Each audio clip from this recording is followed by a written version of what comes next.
अनुपात का नियम, the law of reciprocal proportion. व्युत्क्रम अनुपात का नियम क्या है? ये टॉपिक समझने से पहले कुछ बेसिक जानकारी, मतलब कुछ इंपॉर्टेंट बेसिक जानकारी समझ लेने के बाद ही ये नियम आप सुनने और समझने के लायक होंगे, यानी सुनने पर या पढ़ने पर समझ में भी आए। तो आज के इस टॉपिक के लिए आपको अलग से भी अच्छे से समझना होगा कुछ बेसिक जानकारी जो हम देने जा रहे हैं। ध्यान दिया जाए बोर्ड पर। आप लोग जानते हैं किसी तत्व के बाह्य कक्ष में अधिक से अधिक 8 इलेक्ट्रॉन होता है। अगर 1 2 3 होता है तो आप उसको धातु समझते हैं, और अगर 4 होता है तो उपधातु, 5 6 7 होता है तो अधातु, और 8 होता है तो नोबेल गैस। फिर से इस अवस्थ सारणी में धातु अधातु उपधातु को बनाने के लिए बाह्य कक्ष के इलेक्ट्रॉन का उपयोग किया जाता है एस और पी ब्लॉक के तत्वों के लिए। तो अगर 1 2 3 होता है तो आप उसको धातु कहते हैं, और धातु को इंग्लिश में 4 होता है तो उपधातु, सब मेटल कहते हैं। और अगर 5 6 7 होता है तो आप उसको क्या कहते हैं? नॉन मेटल यानी अधातु कहते हैं। और 8 होता है तो नोबेल गैस। तो जरा ध्यान दिया जाए, हम आप लोग को संयोजकता, वैलेंसी निकालने का नियम बताने जा रहे हैं। और ये क्यों बता रहे हैं? क्योंकि आज आप लोग को रासायनिक सूत्र बनाने के लिए भी साथ साथ सीखना है, तब जाकर व्युत्क्रम अनुपात का नियम समझ में आए। तो रासायनिक सूत्र बनाने के लिए सबसे पहले संयोजकता, जिसको इंग्लिश में हम लोग वैलेंसी बोला करते हैं, तो वैलेंसी का ज्ञान होना चाहिए। तो हम एक शॉर्टकट रूल दिया करते हैं एस और पी ब्लॉक के तत्वों के लिए कि जिसके बाह्य कक्ष में 1 2 3 4 इलेक्ट्रॉन होता है उसकी संयोजकता वही हो जाती है। जिसके बाह्य कक्ष में 1 रहेगा संयोजकता 1, 2 रहेगा 2, 3 रहेगा 3, 4 रहेगा 4। लेकिन 4 से अधिक रहेगा तो आपको 8 में से घटा के बोलना है। 8 में से क्या घटाना है? बाह्य कक्ष का इलेक्ट्रॉन। हम क्या कब से बोल रहे हैं? और ध्यान दीजिए, 2 8 5, इसके बाह्य कक्ष में कितना है? 4 से अधिक है कि कम है? अधिक है तो 8 में से घटाना है 3, तब बोलना। इसकी संयोजकता 3। अगर हम बोल दिए सिलिकॉन 14 2 8 4, तो अब इसमें नहीं घटाना है, आपको संयोजकता जितना है उतना बोल देना। क्या जितना है? बाह्य कक्ष का इलेक्ट्रॉन, ठीक है। अगर हम बोल रहे हैं एल्युमिनियम 13 2 8 3, तो इसकी संयोजकता 3 होगी। अगर हम बोल रहे हैं क्लोरीन 17 2 8 7 2 8 7, तो इसकी संयोजकता 8 में से 7 घटाने पर 1 हो जाएगी। तो इस तरह से संयोजकता निकालने का हम एक सूत्र दिए, क्या एक कॉन्सेप्ट दिए, जिसके बाद में 1 2 3 4 रहेगा, संयोजकता वही हो जाएगी। और 4 से अधिक रहेगा 8 में से घटाकर तब बोलना। समझ में आता है? तो यहाँ पर आप संयोजकता, जैसे मान लीजिए 8 का ऑक्सीजन 8 होता है 2 6, तो संयोजकता कितना रहेगा? 2 2 कैसे हुआ? 8 क्यों घटाए? क्योंकि 4 से अधिक है। 4 से अधिक रहेगा तो इसको घटाएंगे बाद में इलेक्ट्रॉन और तब संयोजकता। क्लियर? अब इस संयोजकता का उपयोग हम सूत्र बनाने में करेंगे। जैसे 2 तत्व है, एक है N एक है N, इसकी संयोजकता है Y और इसकी संयोजकता है X। तो इसका संयोजकता इस पर जाएगा और इसका संयोजकता इस पर, एक दूसरे के तिरछा। तो N हो जाएगा X NY।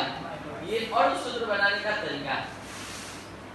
अभी भी किसी को नहीं आया तो 4-5 एग्जांपल हम देने जा रहे हैं, अच्छे से ध्यान से समझिए। L और ऑक्सीजन, एल्युमिनियम 13 2 8 3, तो संयोजकता कितना हुआ? 3। तो यहाँ पर 3 लिखेंगे। ऑक्सीजन 2 6, तो संयोजकता कितना होगा? 2। क्रॉस वाइज अरेंजमेंट सूत्र होगा N2 Mg3N2 Mg3N2। तो यहाँ पर आप देख रहे हैं, यानी कहने का मतलब Mg3N2 जो बनता है इसमें मैग्नीशियम और नाइट्रोजन। मैग्नीशियम की संयोजकता 2 और नाइट्रोजन, मैग्नीशियम 2 कैसे हुआ? मैग्नीशियम का 12 होता है और 12 के अनुसार 2 8 2, और नाइट्रोजन 7 2 5 2 यहाँ पर इसकी संयोजकता 3 होगी, क्योंकि 8 ये 5 है, 8 में से 5 घटेगा 3, क्यों घटाएंगे? क्योंकि 4 से यहाँ पर सूत्र क्या बना? Fe3N2। समझ में आ रहा है सब? एल्युमिनियम और क्लोरीन संयोग करके चल दिया। एल्युमिनियम की संयोजकता कितनी है? 3 और क्लोरीन की क्रॉस वाइज एलिमेंट सूत्र तैयार होगा AlCl3। तो इस तरह से सूत्र बन गया AlCl3। यहाँ बार-बार आप देख रहे हैं क्या हो रहा है, वैलेंसी का तिरछी सजावट और सूत्र बन जा रहा है। जैसे मान लीजिए C और O नोट बना दीजिए, तो C और O, तो C का होता है 6 और 6 के अनुसार 2 4 तो 4 ही रहेगा, और oxygen 2 cross wise arrangement C2O कटेगा तो CO2 HO, H का 1 O का 2 cross wise arrangement H2O CH, C का 4 H का 1 क्रॉस वाइज अरेंजमेंट। तो इस तरह से आपने सीखा कि यहाँ क्रॉस वाइज अरेंजमेंट की सजावट से अणु सूत्र बनता है। कुछ ऐसे भी तत्व हैं D ब्लॉक के या P ब्लॉक के जो एक से अधिक संयोजकता भी रखते हैं, जैसे लोहा का संयोजकता +2 और +3 दोनों होता है। तो ये Cl से संयोग करता है तो FeCl2 बनाता है, और इस तीन संयोजकता का उपयोग करके बनाता है तो FeCl3, यानी एक ही धातु की 2 संयोजकता। तो यहाँ पर बनाया FeCl2, यहाँ बनाया FeCl3। इसको कहते हैं फेरस क्लोराइड, इसको फेरिक क्लोराइड, फेरस क्लोराइड और इसको फेरिक। अब इसी तरह से आप टीन Sn का 2 संयोजकता होता है, +2 +4 Cl से संयोग करेगा, Cl का 1 होता है, क्रॉस वाइज अरेंजमेंट SnCl, और अगर 4 से SnCl। समझ आ रहा है? तो यहाँ 4 संयोजकता का इस्तेमाल किया जाता है Cl4, ये स्टैंडर्ड क्लोराइड और ये स्टैंडर्ड क्लोराइड। तो कहने का मतलब है कि वैलेंसी के तिरछी सजावट से क्रॉस वाइज अरेंजमेंट से अणु सूत्र बनता है, और इतना ज्ञान आज की क्लास में पहले से होना चाहिए, तभी जाकर आज आप पढ़ने के लायक हो सकते थे। तो नहीं था तो भी हम पहले शुरू से इसको समझा दिए। अब आप ये टॉपिक पढ़ेंगे व्युत्क्रम अनुपात का नियम, तो पूरा समझ में आएगा। क्या है ये नियम?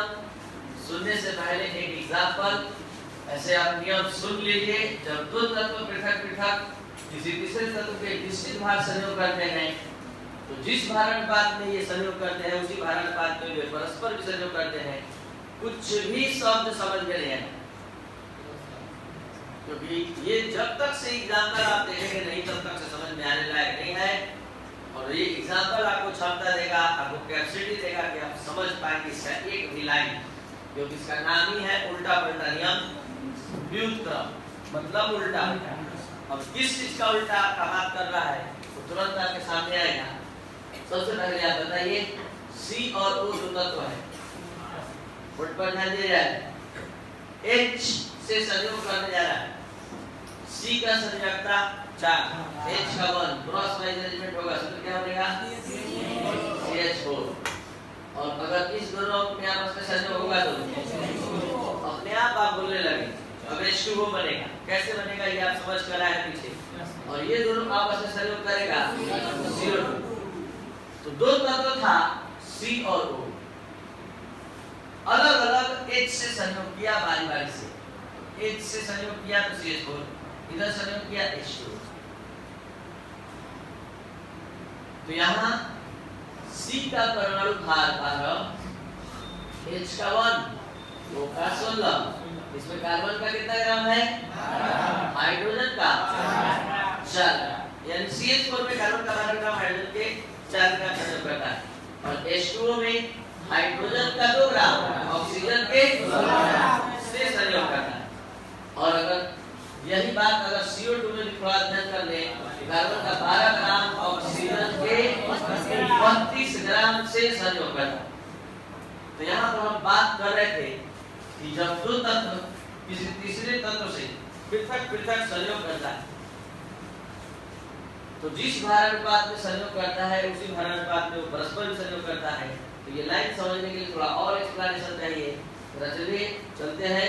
C और H संयोग किया तो CH4 बनाया, जिसमें कार्बन का 12 ग्राम, हाइड्रोजन का कितना ग्राम संयोग किया, और इसमें हाइड्रोजन का 2 ग्राम, ऑक्सीजन के 16 ग्राम संयोग किया। तो 2 ग्राम जब 16 ग्राम संयोग कर रहा है तो 4 ग्राम कितना संयोग, 2 ग्राम 16 ग्राम संयोग करना है, 4 ग्राम कितना सही। तो यहाँ पर हमको तीसरे तत्व का निश्चित भार लेके चलना है, और तीसरे तत्व का निश्चित भार हमने ले लिया 4।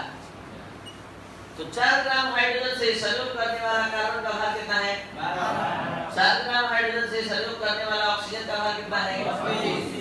तो हम 4 ग्राम को फिक्स किए। जब हम निश्चित भार इसका ले रहे तो यहाँ पर ये 4 ग्राम कार्बन के 12 ग्राम से और ऑक्सीजन के 32 ग्राम संयोग कर रहा है। तो ये भिन्न भिन्न भार जो है, अलग अलग जो भार है कार्बन और ऑक्सीजन का, अगर अनुपात लगाए तो ये हो गया 3:8। और जब ये CO2 आपस में मिल रहा है तो भी अनुपात 12:32 और कट रहा है तो कितना रहा है, 3:8। तो हम क्या समझाना चाहते हैं, अब आप समझने के लायक। जब दो तत्व किसी तीसरे तत्व के निश्चित भार से पृथक पृथक संयोग करते हैं, तो जिस भार के अनुपात को लेकर ये उस तीसरे तत्व के निश्चित भार संयोग करते हैं, जब ये आपस में संयोग करें तो उसी भार अनुपात का अनुसरण करते हैं। ये बात सही है। जिस भार अनुपात को लेकर ये 4 ग्राम से संयोग कर रहा है हाइड्रोजन से, अगर आपस में संयोग कर रहा है तो भी वही भार अनुपात, यानी वही अनुपात उल्टा उसी पर लागू हो जाएगा। अब इसी चीज को फिर से फाइनली समझेंगे। दो तत्व था C और O, तीसरे तत्व हाइड्रोजन से संयोग किया तो ये बनाया CH4, ये बनाया H2। इसमें कार्बन का 12 ग्राम, हाइड्रोजन के 4 ग्राम से संयोग करता है। इसमें हाइड्रोजन का 2 ग्राम, ऑक्सीजन के 16 ग्राम। तो यहाँ हाइड्रोजन का 4 ग्राम है, हाइड्रोजन का 2 ग्राम है, तो हमने हाइड्रोजन का भार निश्चित करने के लिए 4 ग्राम लिया। तो 4 ग्राम कितना ग्राम कार्बन संयोग करता है, और यही 4 ग्राम कितना ग्राम है, कितना ग्राम ऑक्सीजन से, तो 2 ग्राम 16 ग्राम संयोग करता है। तो 4 ग्राम कितना करेगा, 32। तो यहाँ पर ये बात फिक्स हुआ कि जब कार्बन और ऑक्सीजन हाइड्रोजन के 4 ग्राम संयोग करता है तो वहाँ कार्बन का 12 ग्राम संयोग है, ऑक्सीजन का तो 12:32 के अनुपात से ये हाइड्रोजन से संयोग कर रहा है, और कट कर ये कितना है, और जब ये आपस में संयोग कर रहा है तो CO2 बन रहा है। जब हम इसके आपस में अनुपात का अध्ययन कर रहे हैं तो वही अनुपात है। अब आप नियम सुनेंगे तो हर एक लाइन इस एग्जांपल से मिलता जुलता समझ में आए। जब दो तत्व किसी तीसरे तत्व के निश्चित भार से जिस भार के अनुपात को लेकर संयोग करते हैं, उसी भार अनुपात में वे परस्पर भी संयोग करते हैं। परस्पर संयोग ये C और O मिल गया और अनुपात 3:8। यही है व्युत्क्रम अनुपात का नियम, जिसका नाम व्युत्क्रम अनुपात का नियम या उल्टा पलटा, ये उल्टा नियम क्यों पड़ा, इसलिए क्योंकि जो अनुपात को लेकर ये तीसरे तत्व के निश्चित भार संयोग कर रहा है, उल्टा वही अनुपात एक दूसरे में भी संयोग करने पर लागू हो जाए। इसीलिए इसका नाम व्युत्क्रम अनुपात का नियम पड़ा और ये दिया गया है रिचर के द्वारा। ठीक है।